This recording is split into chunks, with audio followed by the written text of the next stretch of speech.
gran saludo para todos. Y que tengan un buen día o noche. Les habla, el Dr. Adelis Rodríguez. A continuación.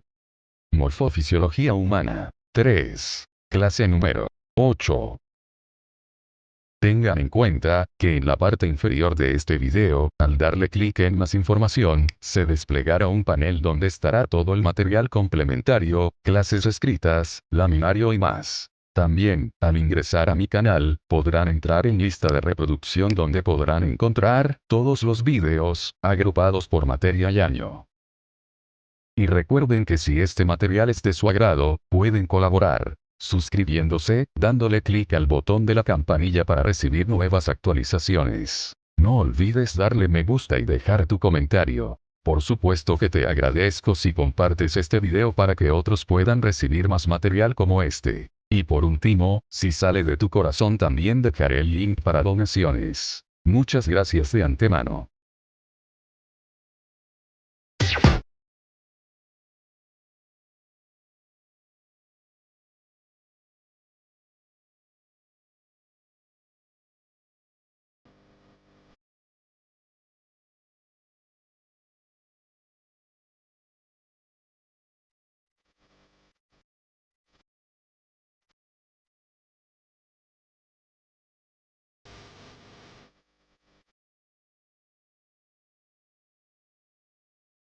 Saludos a todos.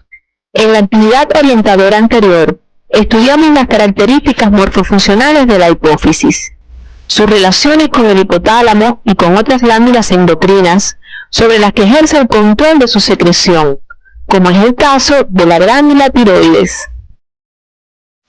La simple observación de este hermoso felino puede acelerarle los latidos cardíacos al más ecuánime de los seres humanos, e incluso causarle alguna sensación intestinal desagradable. ¿Conocen ustedes qué glándula endocrina es protagonista de semejante respuesta? La actividad de hoy les ayudará a responder esta y otras interesantes interrogantes. El estudio de estos contenidos les permitirá interpretar la relación entre las características morfofuncionales particulares de las glándulas suprarrenales y las acciones metabólicas de sus hormonas, con énfasis particular en los esteroides, los aspectos relacionados con el esquema general de la síntesis del colesterol y los mecanismos moleculares de su control, para lo cual deberán seguir las orientaciones del signo de la asignatura. Las glándulas suprarrenales comienzan a diferenciarse en la quinta semana a partir de un proceso inductivo entre el epitelio celómico situado entre la raíz del mesenterio y la gónada en desarrollo y el mesénquima subyacente.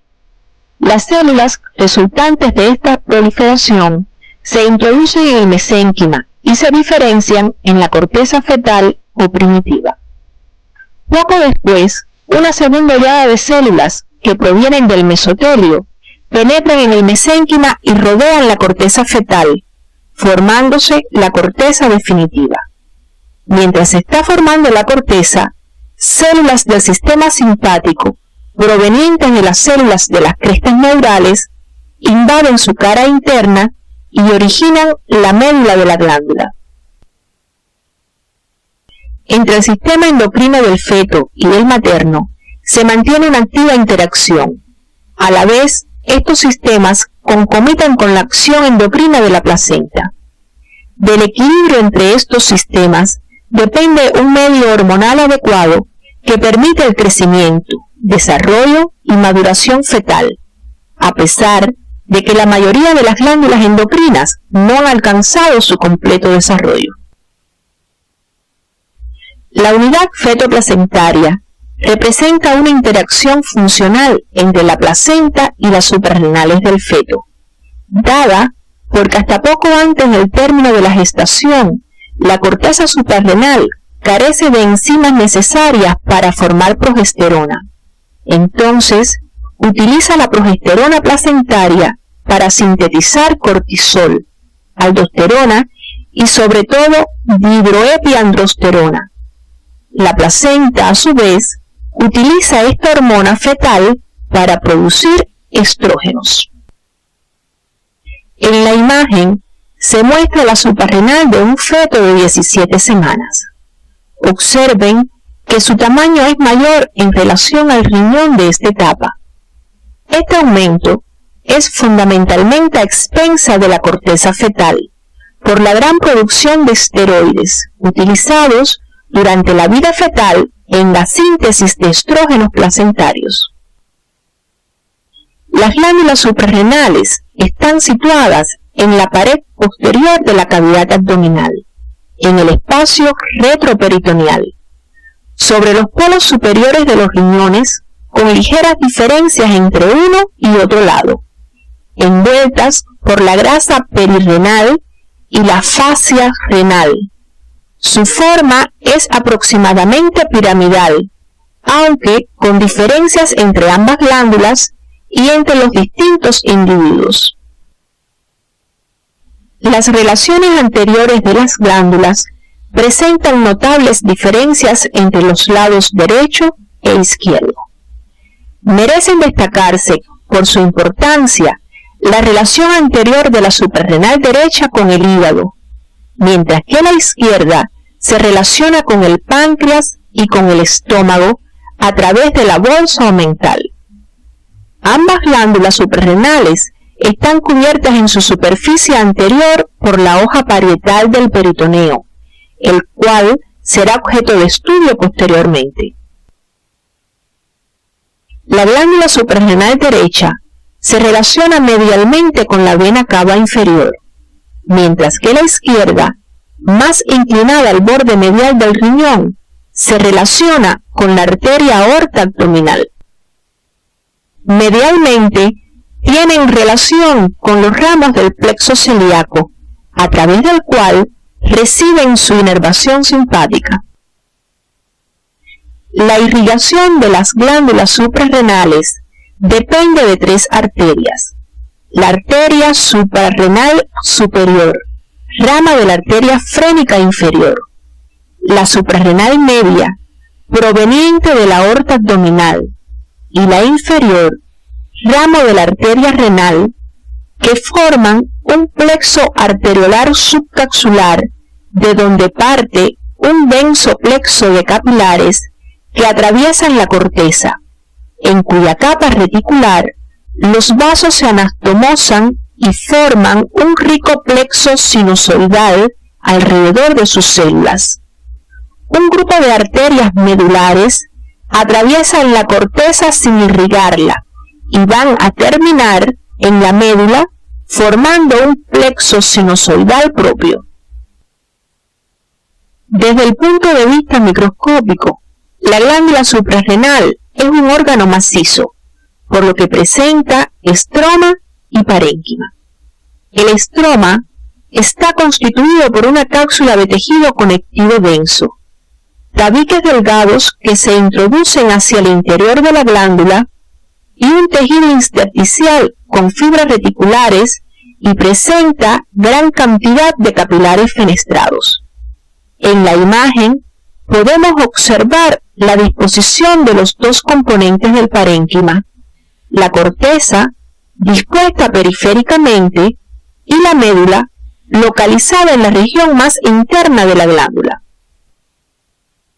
Debido a las diferencias en la posición y el aspecto de sus células, la corteza suprarrenal se divide en tres zonas, cuyos límites no están bien definidos en el humano, y que desde la superficie al centro se denominan zona glomerular, fasciculada y reticular. Observen además la médula del órgano. La zona glomerular es la capa más externa y se sitúa inmediatamente por debajo de la cápsula.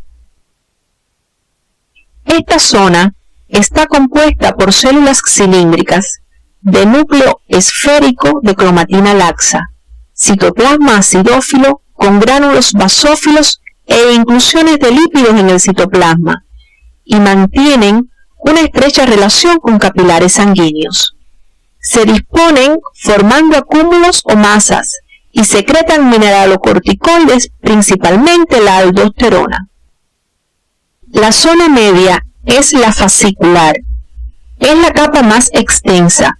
Constituye el 80% del volumen total de la glándula.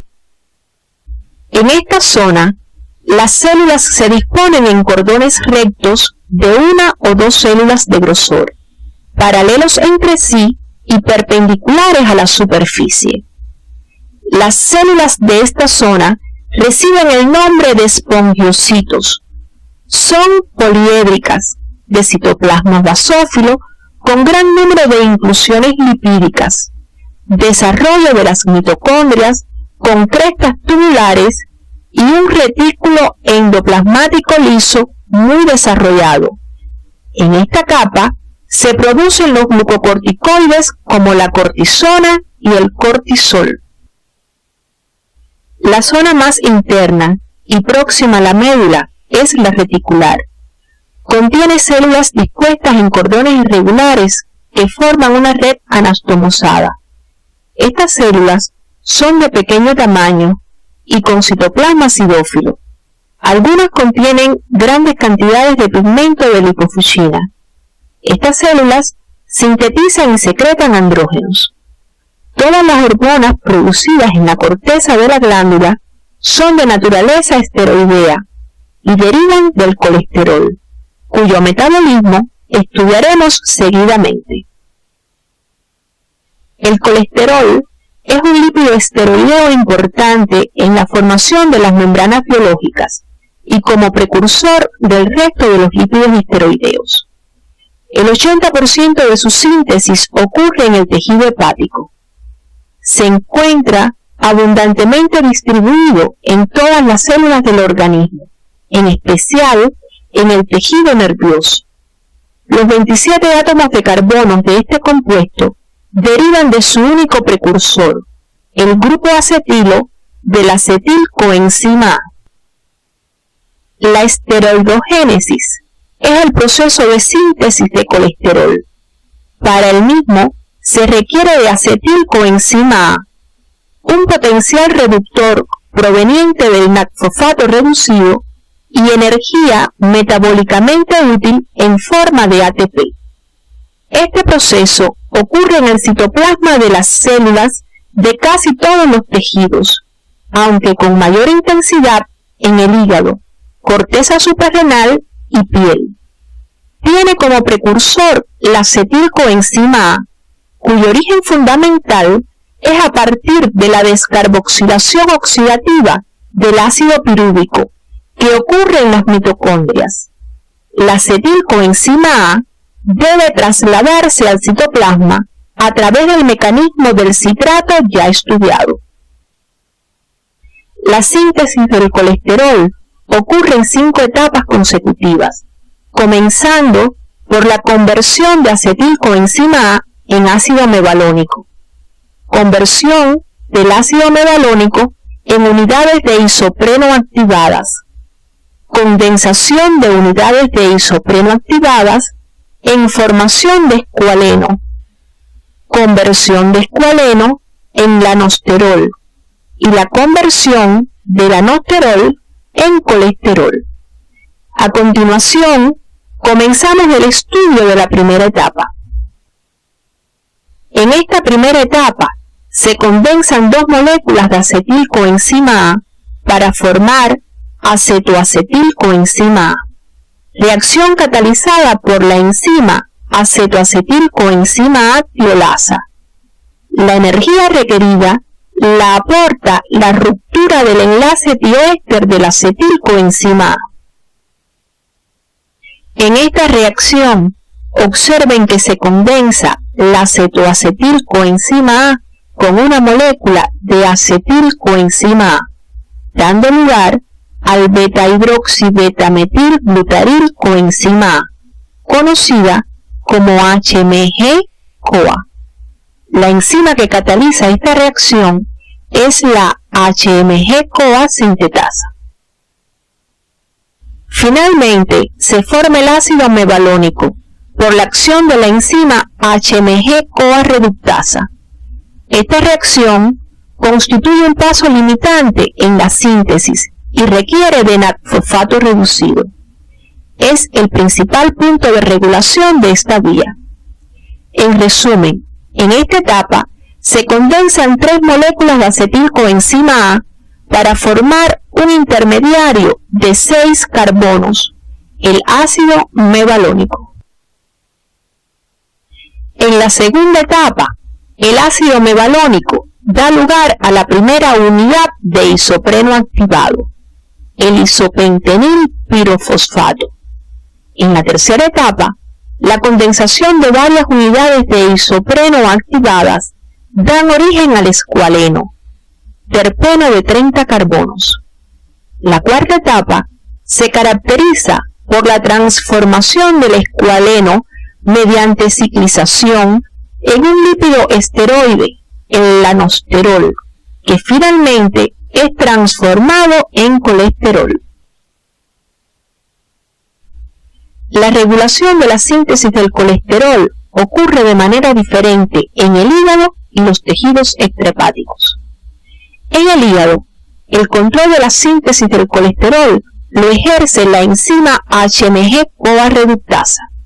Las hormonas insulina y glucagón controlan su actividad a través del mecanismo de modificación covalente. La insulina hace que predomine la forma desfosforilada, que es la más activa, y por ende se incrementa la síntesis de colesterol.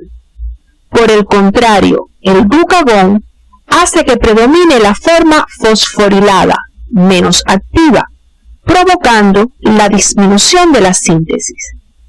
La HMG-CoA reductasa es una enzima alostérica, cuyos efectores negativos se suponen que sean intermediarios de la síntesis del colesterol, pero aún no han sido identificados. Las hormonas tiroideas y los glucocorticoides inducen la síntesis de la HMG-CoA reductasa y las altas concentraciones de colesterol la reprimen. El factor fundamental que regula la producción hepática de este compuesto es el propio colesterol de la dieta, que disminuye tanto la síntesis como la actividad de la HMG-CoA reductasa.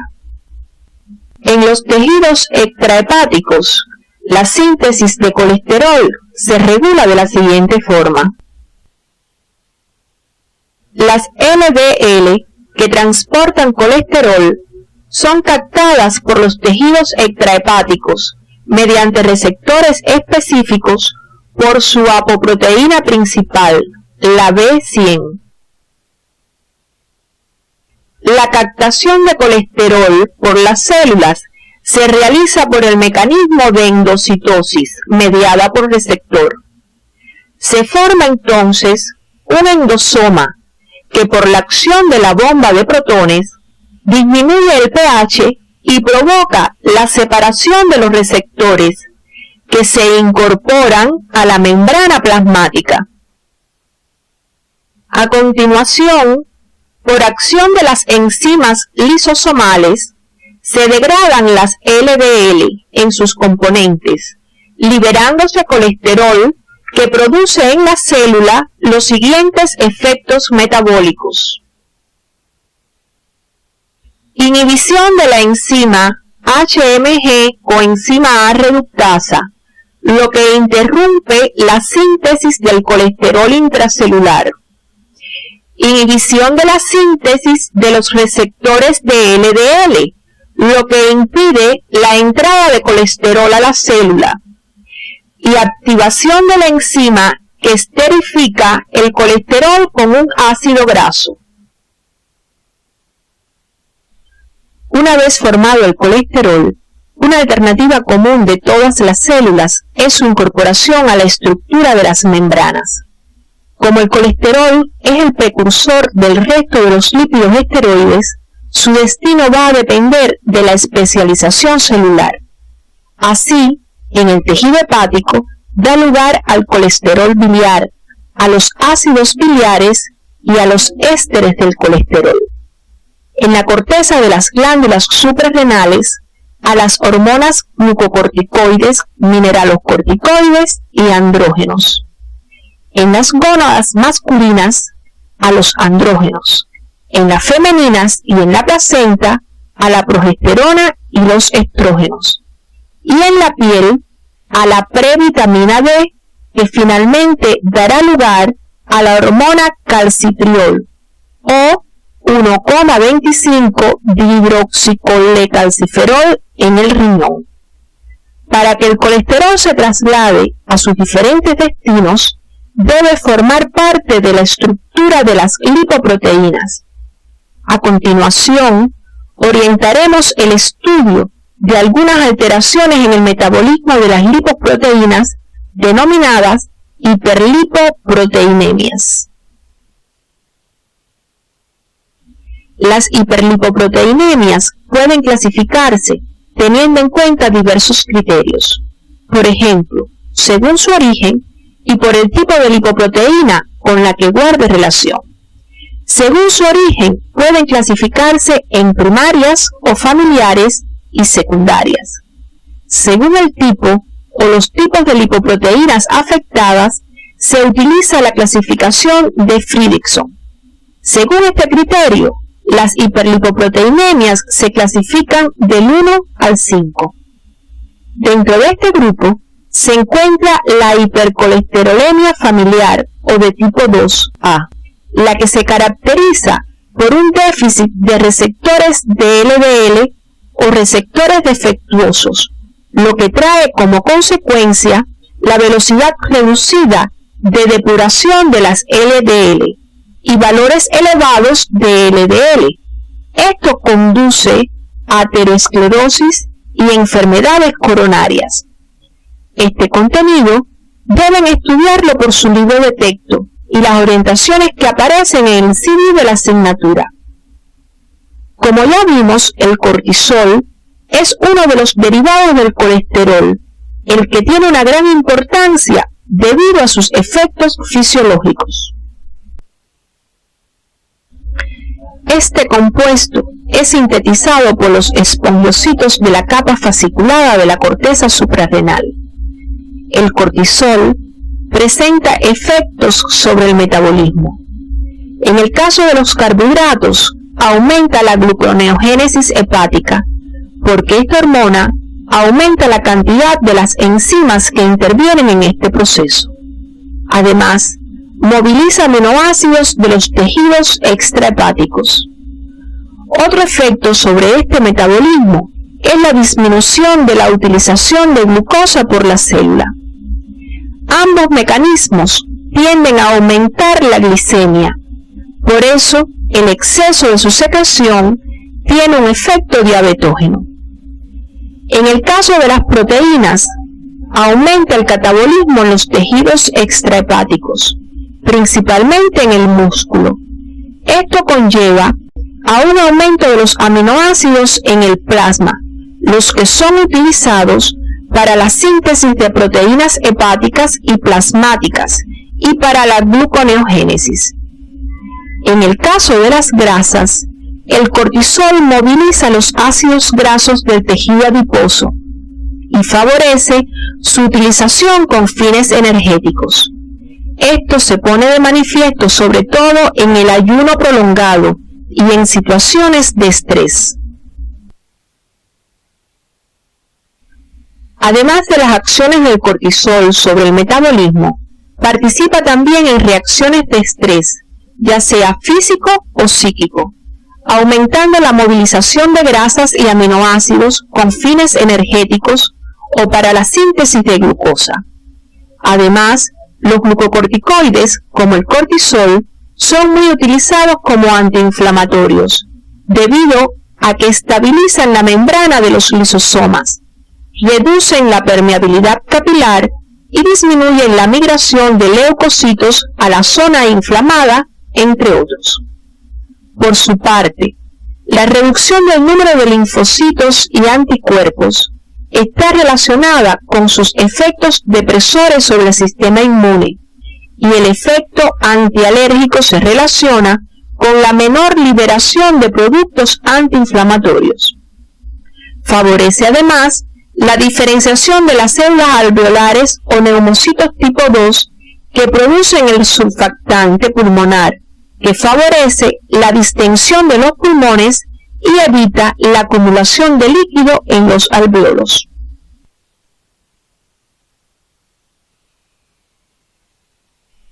En la imagen se representa la regulación de la secreción de cortisol.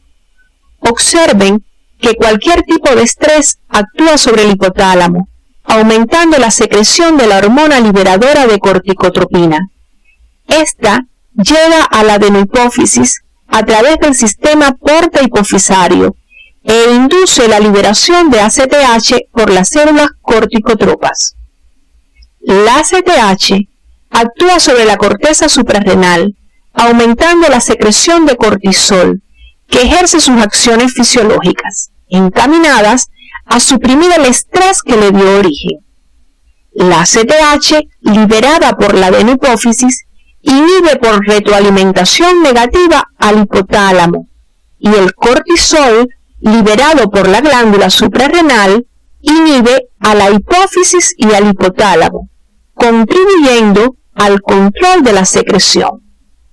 Conociendo las acciones fisiológicas del cortisol, así como el mecanismo de regulación de su secreción, analizaremos a continuación las manifestaciones que se producen por hiperfunción e hipofunción de la corteza suprarrenal. El síndrome de Cushing se produce por una hipersecreción córtico-suprarrenal, y aunque todas las zonas de la corteza se afectan, las manifestaciones más relevantes dependen de la secreción de cortisol, produciéndose desplazamiento de la grasa a regiones torácicas y superior del abdomen, cara de luna llena, degradación de proteínas extrahepáticas, baja resistencia a las infecciones e hiperglicemia, entre otras. La enfermedad de Addison se produce por una hiposecreción de la corteza suprarrenal. El déficit de mineralocorticoides producidos en la zona glomerular de la corteza ocasiona disminución del volumen plasmático, produciéndose un estado de shock. El déficit de glucocorticoides ocasiona trastornos en la regulación de la glicemia y pigmentación melánica de la piel. En su estudio independiente, deben profundizar en la justificación de estas manifestaciones, basado en las acciones hormonales y el mecanismo de regulación de su secreción. Hasta aquí, hemos estudiado las características morfofuncionales de la corteza suprarrenal. Daremos continuidad al estudio de esta glándula, abordando algunos aspectos de su porción central, llamada médula.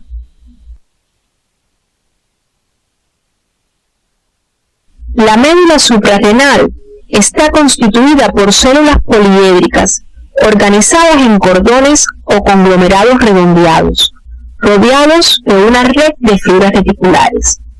Se distinguen dos tipos de células: las cromafines, que secretan adrenalina y noradrenalina, y las células ganglionares simpáticas. Ustedes, en su estudio independiente, deben profundizar en las características morfofuncionales de ambos tipos celulares. La médula suprarrenal se origina a partir de los neuroblastos simpáticos. Por eso, sus funciones están muy relacionadas con esta división del sistema nervioso autónomo, estudiado en la Morfofisiología Humana 2. Como puede apreciarse en la imagen, las neuronas postganglionares simpáticas inervan la médula suprarrenal, la cual produce principalmente adrenalina y en menor cantidad noradrenalina. Estas hormonas viajan por la sangre y pueden llegar a regiones no inervadas por el sistema nervioso simpático. Esta característica le concede a la médula suprarrenal una importancia particular. Además, se presentan en la imagen algunos efectos de estas hormonas. A manera de conclusión de esta actividad, podemos plantear: las porciones de la glándula suprarrenal presentan origen diferente. La corteza deriva del mesodermo, mientras que la médula de las células de las crestas neurales. La glándula suprarrenal es un órgano macizo, cuyo parénquima se organiza en corteza y médula, y sus células en la zona glomerular se organizan en acúmulos o masas, en la fascicular en cordones o hileras regulares y en la reticular en forma de cordones irregulares. El cortisol es el glucocorticoide más importante secretado por los espongiocitos de la zona fasciculada de la corteza suprarrenal. El mismo presenta acciones importantes sobre el metabolismo de los glúcidos, lípidos, proteínas y otros, entre los que se destaca su efecto antiinflamatorio e inmunosupresor. La síntesis del colesterol ocurre en la mayoría de las células del organismo, pero es más intensa en el hígado.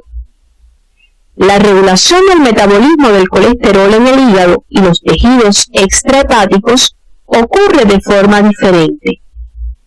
El colesterol es un componente de las membranas biológicas y de él derivan las hormonas esteroideas.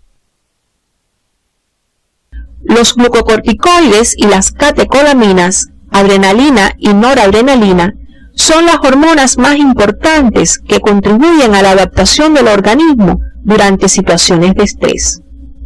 La regulación de la secreción de glucocorticoides se produce por un mecanismo de retroalimentación negativa, en el que participa el hipotálamo y la hipófisis, siendo el estrés físico o neurógeno uno de los estímulos más potentes de su secreción.